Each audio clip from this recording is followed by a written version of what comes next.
Un point de synthèse sur notre dernier conseil communautaire où j'évoquerai 3 points principaux.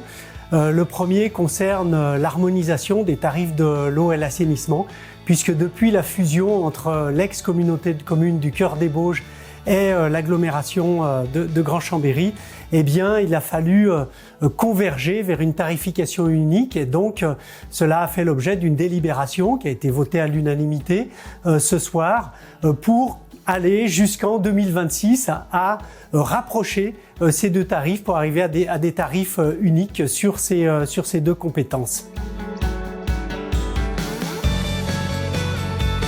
Un deuxième point important a été la modification du règlement de collecte des déchets, puisqu'il a fallu adapter ce règlement de collecte. En effet, un certain nombre de nouveaux services ont été mis en œuvre, notamment tout ce qui est containerisation sur l'ensemble du territoire, territoire des Bauges, mais également territoire de la Cluse aussi, pour une meilleure collecte, pour améliorer les conditions aussi de ramassage de nos agents.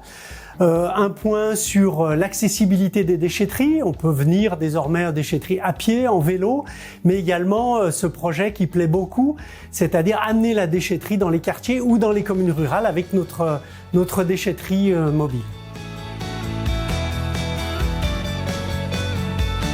Et enfin, un troisième point qui n'était pas à l'ordre du jour, mais sur lequel j'ai souhaité revenir, ça concerne la gestion des eaux pluviales, puisque c'est une compétence obligatoire qui est revenue à l'agglomération depuis 2019.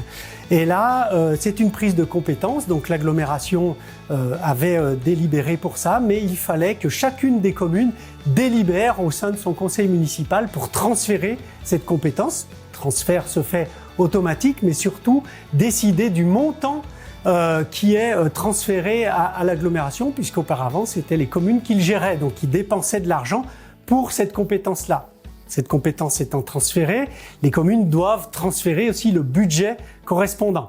Et là, je le regrette et je suis vraiment déçu, parce que j'ai fait part de cette déception aux élus communautaires, bien que tout avait été travailler en amont sur l'aspect technique, sur l'aspect financier, de nombreuses commissions, eh bien certaines communes ont décidé de ne pas voter favorablement sur ce transfert budgétaire.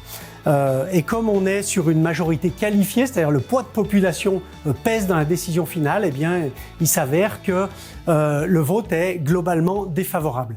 Bon, cela veut dire que la compétence, il faut qu'on l'assure. C'est une compétence importante. On parle d'eau pluviale avec des risques de dégâts sur des biens, sur des personnes, avec ce risque d'inondation potentiel. Donc on va l'assurer. On a estimé à 1,5 million les coûts de fonctionnement de ce service. Eh bien, il va falloir, dans un premier temps, avant de trouver peut-être un accord ultérieur, eh bien, le faire peser sur le budget général, ce qui veut dire on ne fera pas certains autres projets à très court terme là, et je vais travailler avec les vice-présidents pour arbitrer et savoir quel projet on ne fera pas pour assurer cette compétence. Pour conclure, donc, redire que l'agglomération est là pour le territoire, pour les communes, pour assurer des compétences que les communes seules ne peuvent pas assurer. Et puis, quelquefois, l'agglomération aide hors compétences les communes. On l'a fait pour le stade de Chambéry, par exemple. On a fait un apport supplémentaire au dernier moment de 500 000 € en plus des engagements initiaux. On a des fonds de concours aussi qui s'appliquent hors compétences. Donc, l'agglomération joue bien ce rôle de solidarité pour le territoire. Quand ça fonctionne pas dans l'autre sens, on le regrette. Voilà, je vais quand même finir par une note positive en vous souhaitant d'excellentes fêtes de fin d'année.